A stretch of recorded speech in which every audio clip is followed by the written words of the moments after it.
Everyone, this is Janet Hill with the Rock Island County Health Department. Thank you for joining us. It's 2 p.m. on December 1st. Today we have with us Nita Ludwig of the Rock Island County Health Department, Edward Rivers of the Scott County Health Department. We also have Kelly Thompson, who will be talking about the importance of Giving Tuesday to Quad City nonprofits, and Paul Rummler from the Chamber to talking about the importance of supporting Quad City businesses, especially now during these difficult economic times. But first of all, Nita, let's start off with Rock Island County's numbers. Sure. Today in Rock Island County, we are reporting 3 new deaths from COVID-19. It was a man in his 90s who had been in long-term care, and 2 men in their 70s who were hospitalized. And again, our condolences go out to the family and loved ones of these 3 individuals. In addition, we have 66 new cases of COVID-19, and that makes our total now 8,511 cases for Rock Island County. The Illinois Department of Public Health recommends getting tested 5 to 7 days after large gatherings. Today is 5 days from Thanksgiving. Free community-based testing will be available in Rock Island County this weekend, 8 a.m. to 4 p.m., Saturday and Sunday at the Tax Slayer Center at 1201 River Drive in Moline. Any Illinois resident can get tested at this site, whether you have symptoms or not. If you start to experience symptoms before this weekend, please call your healthcare provider and let them know ahead that you're feeling symptoms. Iowa residents can seek testing through the testiowa.com website.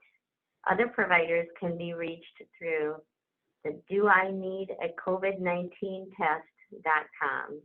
And again, it's doineedacovidtest.com. As a reminder, COVID-19 symptoms include fever, cough, shortness of breath, difficulty breathing, fatigue, chills, body aches, sore throat, loss of taste or smell, nausea, vomiting, and diarrhea. If you feel symptomatic, please stay home except to seek medical care and call that provider first and isolate yourself from others in your household. Most people with COVID-19 have mild illness and can recover at home without medical care. Do not leave your home unless you need to get medical care. While you are recovering, take care of yourself. Get rest and stay hydrated. Take over-the-counter medications such as acetaminophen to help you feel better. Stay in touch with your doctor. Call before you get medical care. Be sure to get care if you have trouble breathing or have any other emergency warning signs, including a spiking fever or bluish lips. Tell your close contacts that they may have been exposed to COVID-19. An infected person can spread COVID-19 starting 48 hours or 2 days before the person has any symptoms or tests positive. By letting your close contacts know they might have been exposed, you are helping to protect everyone. If you're told that you're a close contact, you must quarantine for 14 days from the last exposure to that person. If you are diagnosed with COVID-19, someone from public health may call you. However, because of the rapidly increasing cases in the Quad Cities, we are concentrating on reaching out to the newly infected people to help slow the spread of the virus. We would be calling from several numbers, one of which is 312-777-1999, which is a state contact tracing phone call number available to us. But it is Rock Island County that would be calling. Numbers that begin with 309-558 are also health department numbers, or we do have some cell phones that we use here, which start with 309-737. All of those numbers are local Rock Island County Health Department contact tracers. Contact tracers from the Iowa Department of Public Health will be calling or texting from a number that starts with a 515 area code. Please pick up and help our community stay as safe as possible. Thank you. In Scott County today, the Iowa Department of Public Health lists 11,369 cases. The number of deaths is 87. One of the most difficult aspects of this pandemic response has been seeking the delicate balance between public health and the economic needs of our community. When public health focused measures have been implemented, our businesses and local organizations have been challenged. When public health focused measures have been relaxed, public health has suffered, but our business and local organizations have been given some breathing room to try to recover. There's no perfect balance between the two. However, as residents and community members, we can help support a better balance between these two by supporting both following public health measures and also supporting our local community through your eating, shopping, and financial giving. While our partners on the call will address how your financial support can make all the difference, I'd like to remind you it's possible to do so safely during a pandemic. When supporting our local businesses during the holiday shopping season, follow these simple but important tips. Stay at home if you've been diagnosed with COVID-19 or have symptoms of COVID-19. And if you're waiting for COVID-19 test results, or you may have been exposed to someone with COVID-19. Call ahead to your favorite businesses to ask about online purchase options or curbside pickup. Avoid crowds. Go shopping during hours when fewer people will be there, for example, early morning or late night. Stay at least 6 feet away from others while shopping and in lines. And avoid locations that are especially crowded and where long lines form. Last, wear a mask in public shopping locations. If possible, use touchless payment. Pay without touching money, a card, or a keypad. If you must handle money, a card, or use a keypad, use hand sanitizer right after paying. How we support others during the tough times is what makes us stand apart. I know that we in the Quad Cities can make a huge difference by supporting our local organizations and businesses this holiday season. And next, we will hear from Kelly Thompson, the Vice President of Grantmaking and Community Initiatives with the Quad Cities Community Foundation. Please go ahead, Kelly. Thank you, Brooke, and I'm really grateful to be here today. It's very appropriate. Today is Giving Tuesday, a day when we're all encouraged to give to the causes and nonprofit organizations we care about. The nonprofit sector is a crucial part of our Quad Cities community and economy. They make up 10% of our local workforce and everything from arts to fulfilling basic needs, to education, to health and beyond. They provide critical support to all of our local workforce and residents. They help make this a vibrant community with great quality of life. And as we saw this year, they form a network of crisis response when disaster strikes. This year, support of Quad Cities nonprofits on Giving Tuesday and throughout the coming months is even more important. A recent survey by Waston and Associates in partnership with Disaster Ready Quad Cities and the Quad Cities Funders Forum found the following about Quad Cities nonprofits as of the end of October. Of those who responded, 3/4 of responding Quad Cities nonprofits are still operating at or above their pre-pandemic capacity. That's good news, with the same or greater services as before.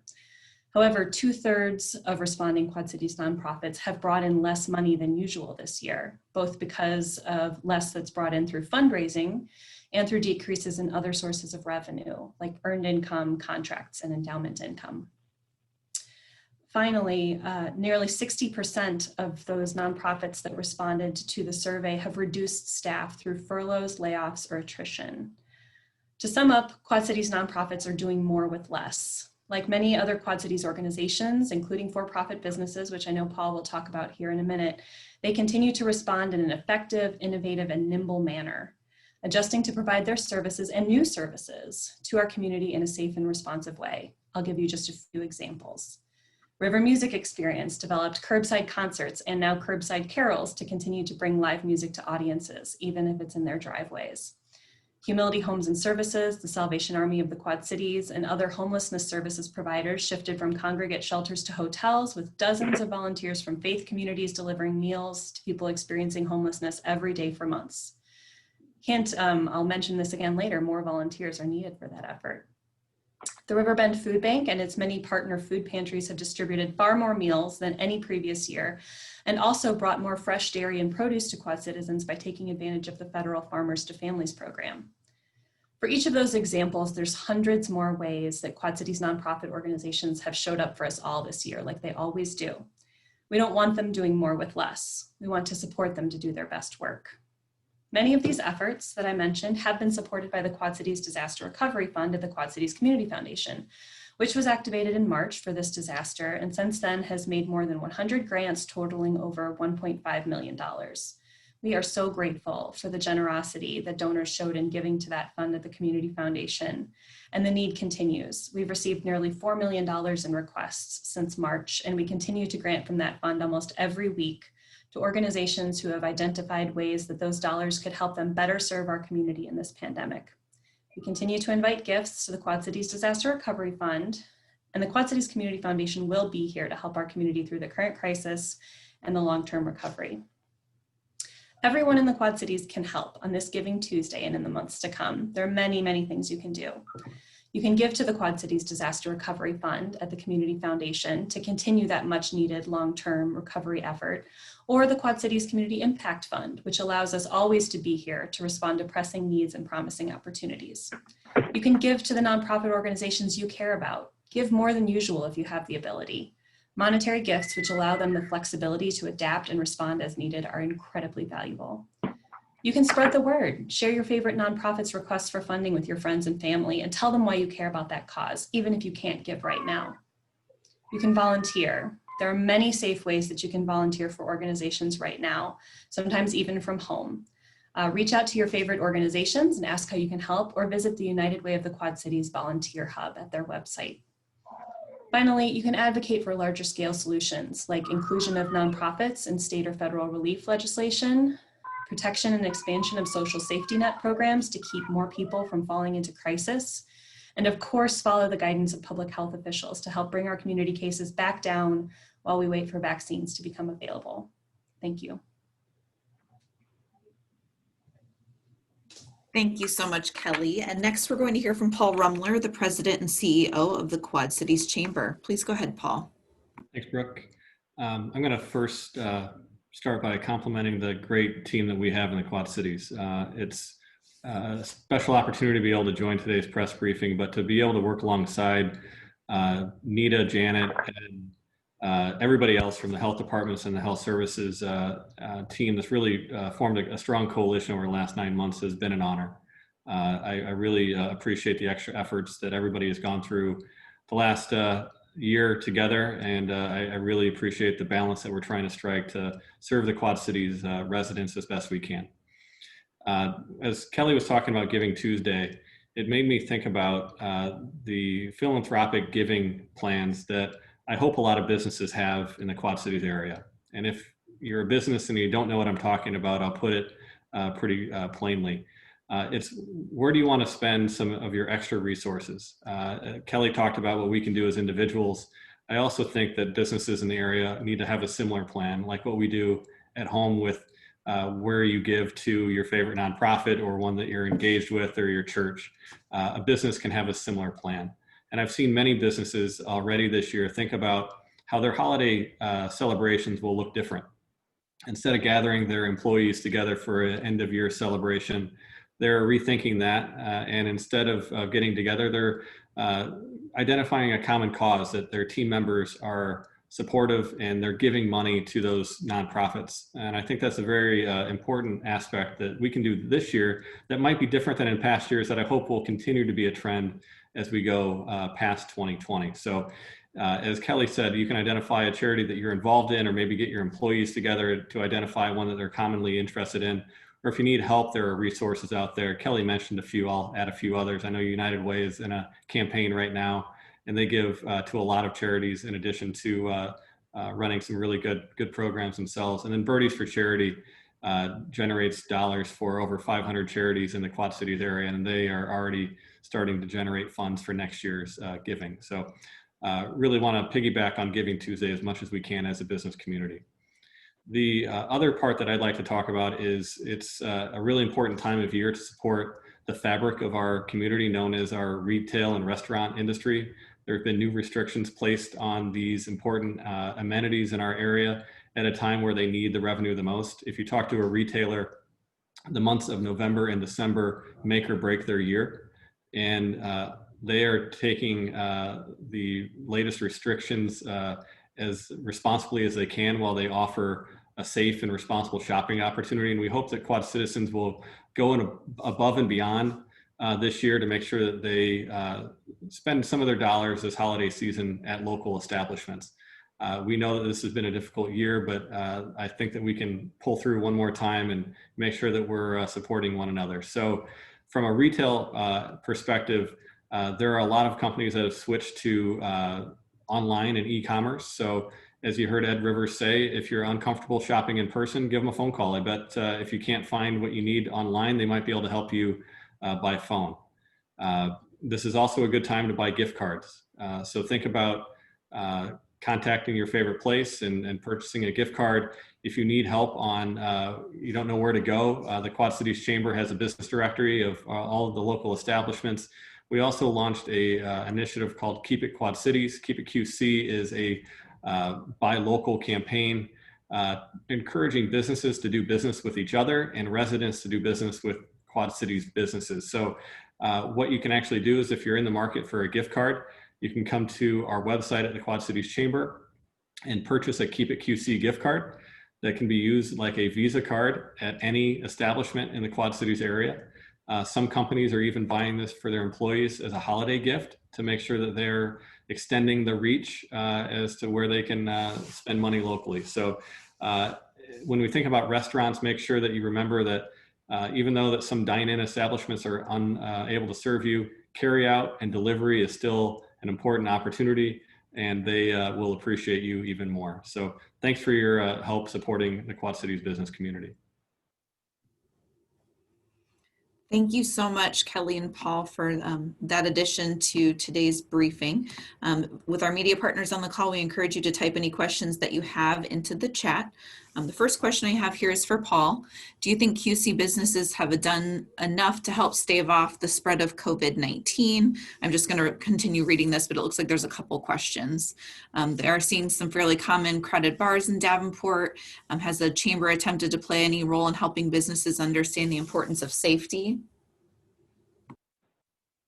Yeah, okay. You want to, there are about 5 questions in that chat box. So yeah, we'll go through them. We'll go do a couple at a time. Thank you very much. So I believe that most Quad Cities businesses have gone above and beyond in trying to respond to the safety measures that have been asked of them in following social distancing protocols and other mitigation strategies. The Quad Cities Chamber early on put together a toolkit to help guide businesses through that process. It is what gave us the confidence earlier this year to ask for reopening guidelines, because we've seen the investment and the particular experience that most businesses put in place. And they care about their employees as much as they care about their customers and making money. And there's a way to do all of that. So yes, I think that most Quad Cities businesses have done enough to stave off their part of keeping the spread low. I do understand that restaurants and bars are oftentimes put in the forefront of people's minds when they talk about businesses operating and in-person gathering. I know that restaurants are doing everything that they can to limit capacity.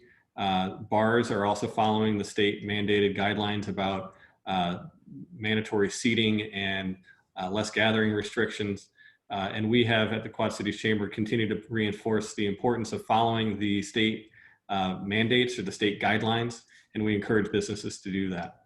There are, of course, always opportunities for improvement, and we welcome feedback at the Quad Cities Chamber about what we could do differently, but also if you have an experience where a business hasn't lived up to your expectations, I guarantee that the owner would like to know about it. So provide a comment.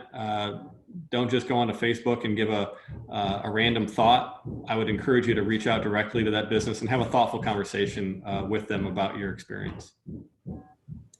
Another question, can you provide information on the Chamber's role in lobbying for any more financial assistance for local small businesses?